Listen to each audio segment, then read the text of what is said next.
Welcome, boys and ghouls, to the Weather Channel, your number one source for weather updates, important news, and dark, lo-fi music. This is a very special broadcast, listeners, for the winds of All Hallows Eve, the great harvest, have blown into town. Gone for now are the blues and grays of our usual weather, blown away by these sinister winds, and replaced by the black of constant night, the oranges of grand foggy clouds, and the crimson of our festive eyes.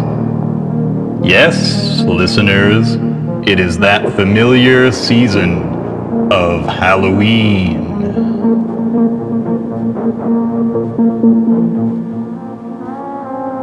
Residents will be pleased to hear that the local high school haunted house will be running as usual at the Hope Meadows Secondary School. Until recently, it was not clear whether the popular haunted house would be running this year, due to last year's tragic disappearance and presumed death of poor Sandy Williams, the 17-year-old student president. Those who watched the news around that time will recall the details of the investigation, which concluded that Sandy met her fate around 11 p.m. on none other than All Hallows Eve. Sandy was patrolling the halls of the school for the evening, ensuring that visitors to the haunted hallways were having a good time.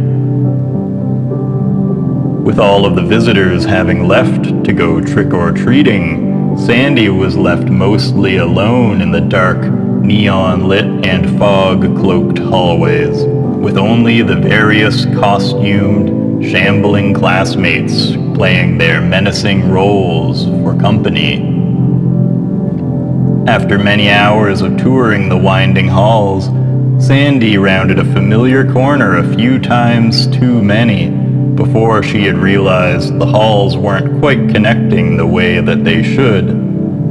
Before she knew it, poor Sandy was finding far too many gruesomely decorated hallways and far too few exits. Worse still, the familiarity of the decorations was decreasing, while the realism increased. Hello? Is anybody there? Sandy whimpered in scared confusion. No answer would find her. Her costumed classmates nowhere to be found.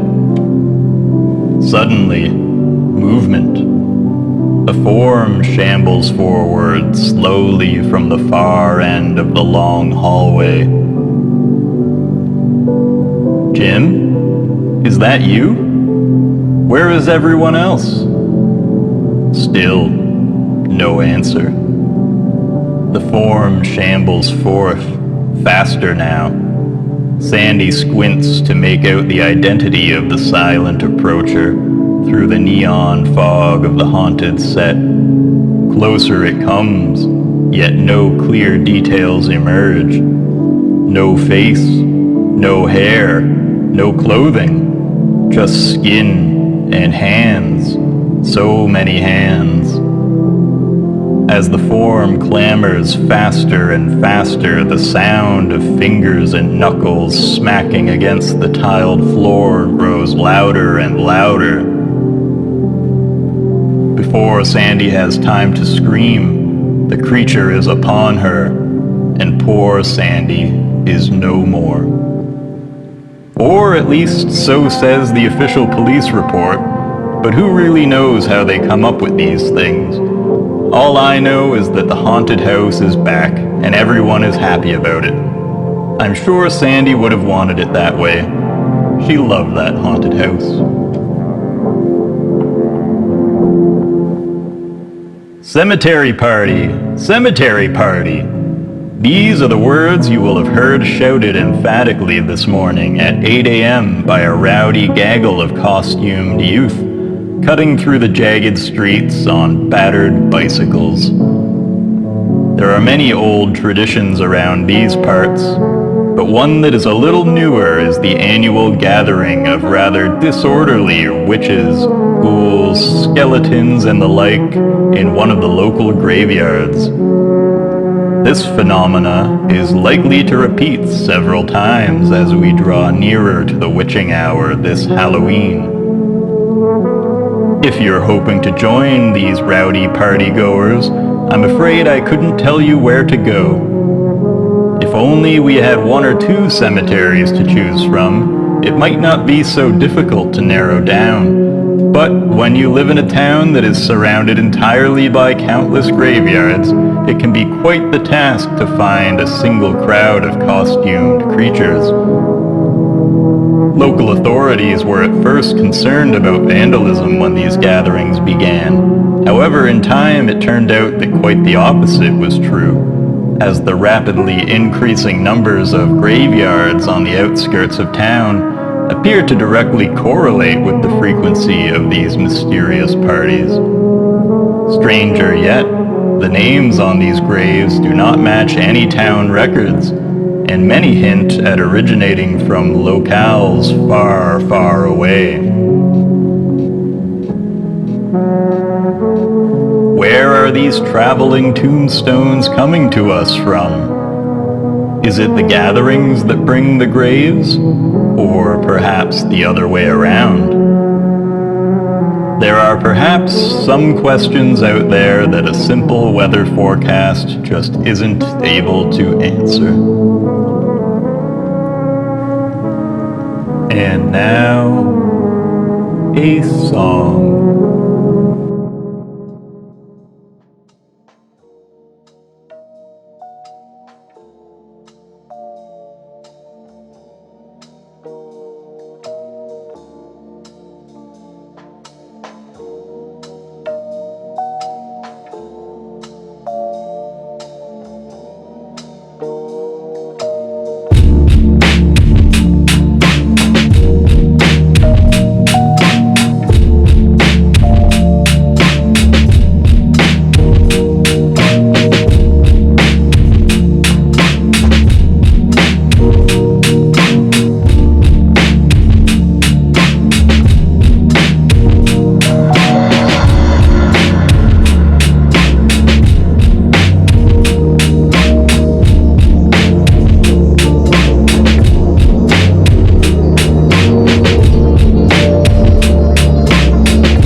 It's that spooky time of year, listeners.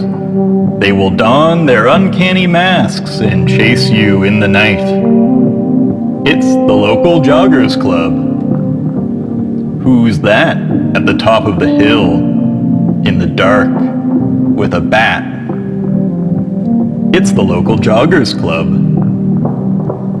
They are catching up, screaming down the narrow streets. It's the local Joggers Club. Blood on the pavement. Too much excitement. An accident. Hollow footsteps receding into the woods. It's the local Joggers Club. Halloween scares for all. Festive fun for all ages. This message has been sponsored by the local Joggers Club.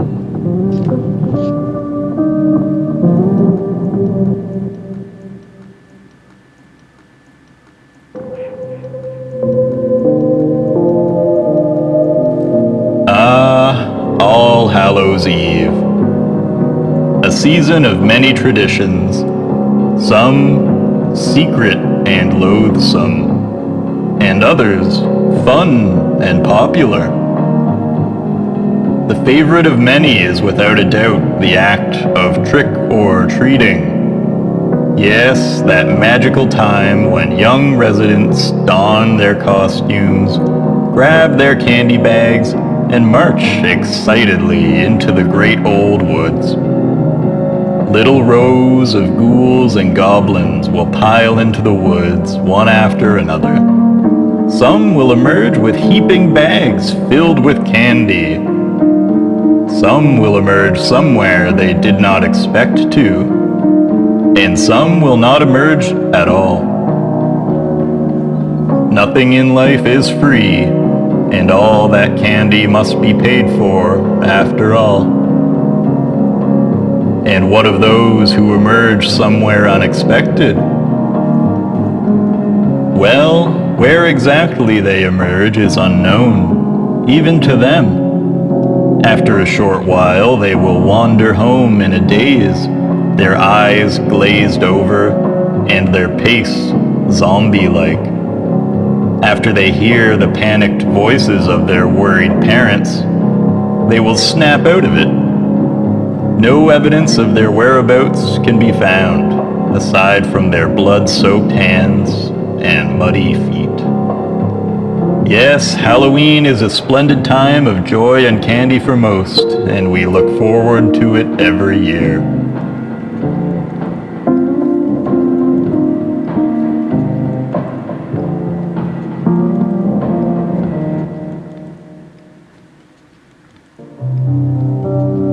And now, an important weather update. Tonight we will be experiencing mild temperatures, lightly cloudy skies, and the ever-mischievous witch's moon. Yes, the witch's moon. The peculiar sort of moon seen only once every 6 cycles has presented itself on this All Hallows Eve. Not much unlike a regular full moon, the witch's moon has the unique characteristic of what appears to be a great, twisted face. Many say its expression is that of malice.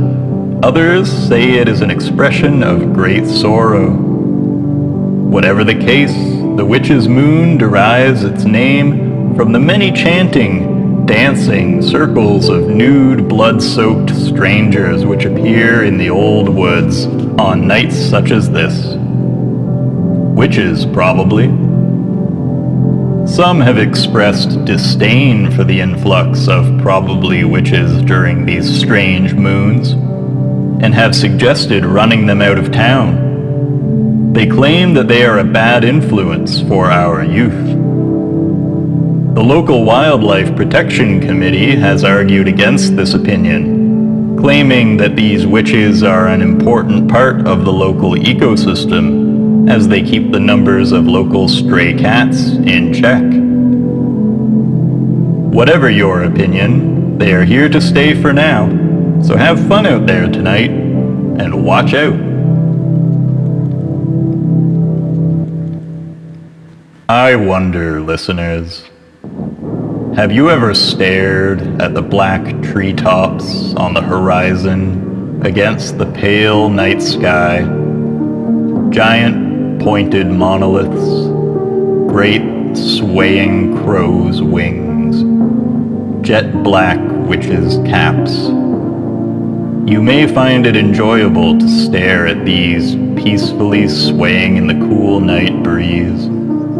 But what do you do when one sways too much?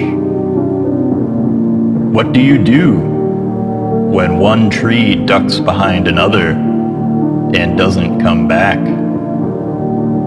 What do you do when you hear the creaking of the trees turn into rhythmic crashing, growing louder, closer?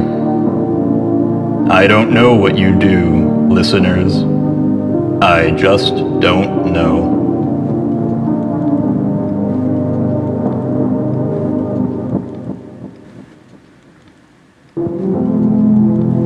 Attention, listeners.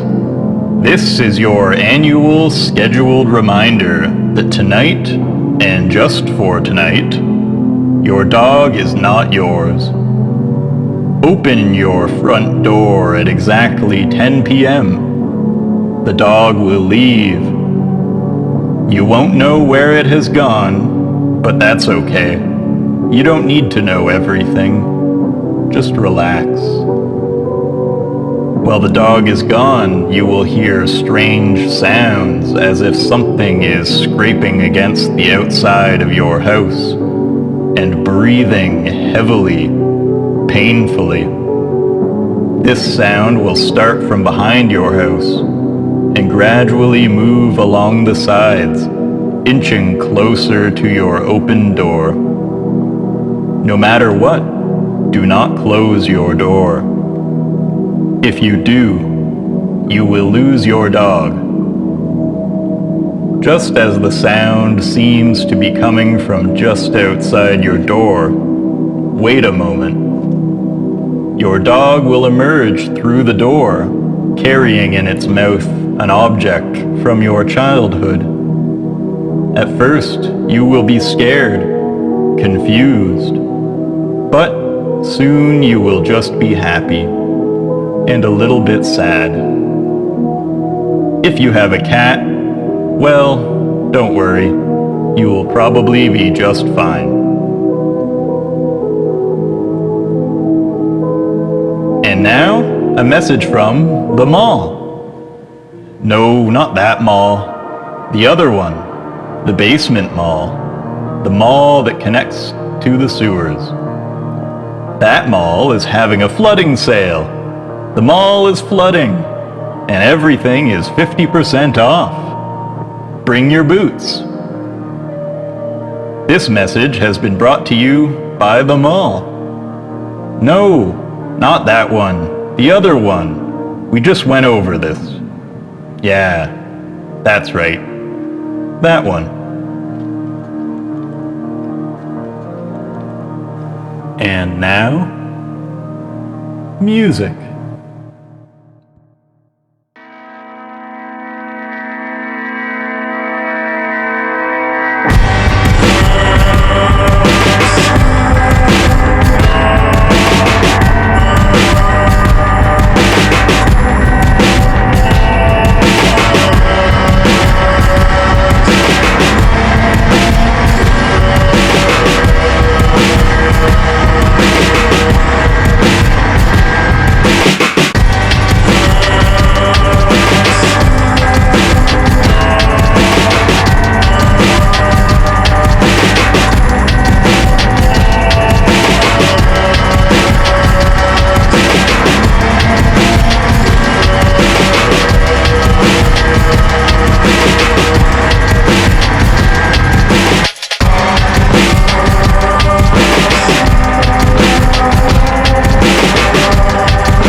It's here, folks. The annual Pumpkin Carving Festival is back. This afternoon, you can join a field full of festive friends in the pursuit of pumpkin perfection. Of course, by pumpkins, I mean large, empty, scaly orange eggs with long tentacles dangling from the bottoms like vines. These have traditionally proven to be a suitable substitute, considering the fact that pumpkins cannot be grown in our town. Most likely due to the climate, or perhaps soil content. Any attempts to grow pumpkins invariably lead to them just sort of wandering away. For this reason, we instead carve the scaly, orange, slightly glowing, and newly vacated eggs that grow in the far, far back of Farmer Leroy's field. He doesn't plant them, and yet, year after year, they grow, just in time for Halloween. Some have suggested that the pumpkins that wandered off all those years ago were the heads, and now, from these mysterious eggs, grow the bodies, which hatch in the night and lumber off into the woods to join them. Though that's just a Halloween story, of course. The judges of the pumpkin carving contest, hooded, silent, and wise, will point to their favorite pumpkin at precisely 3 p.m., and the winning carver will be mayor for exactly 1 year. So, I hope you've been practicing, and I hope to see you at this year's Pumpkin Carving Festival. It's a great, big, dark world out there, listeners. Every night, the sun goes down, and the inky black voids that cower in corners and under trees begin to expand until they consume every inch of the world. Sit in one of these corners, listeners, or beneath one of these trees. Sit there while the sun still lights the spaces beyond, and stay there until the sun is gone and the void is complete.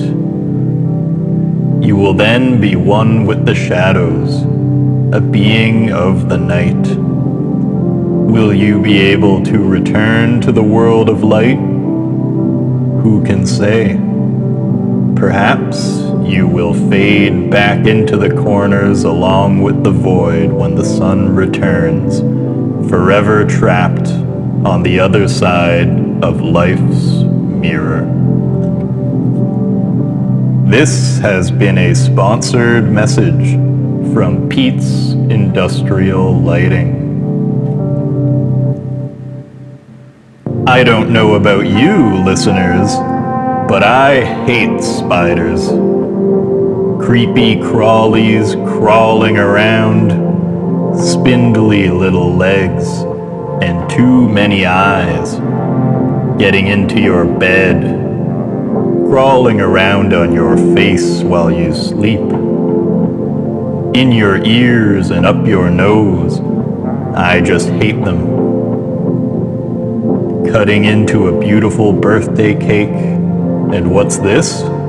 It's filled with spiders, pouring out everywhere. Man, I would hate that.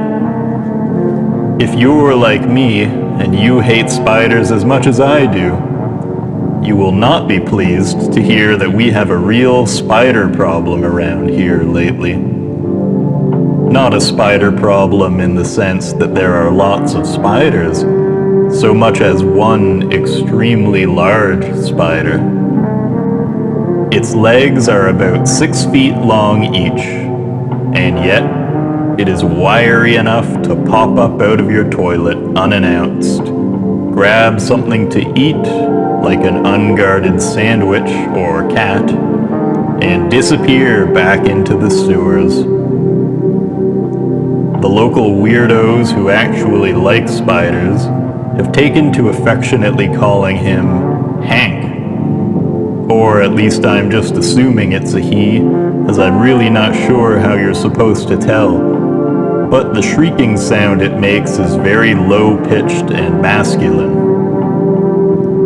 Anyways, I would suggest locking your bathroom doors and hoping that he doesn't have a plan B. This has been a local wildlife spotlight.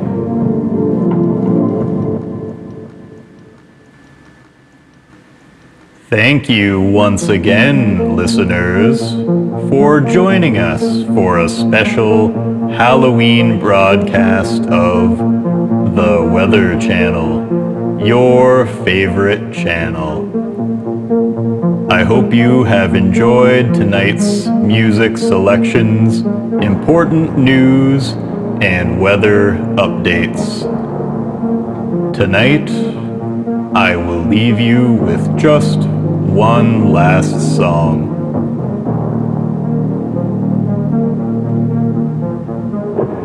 Good night.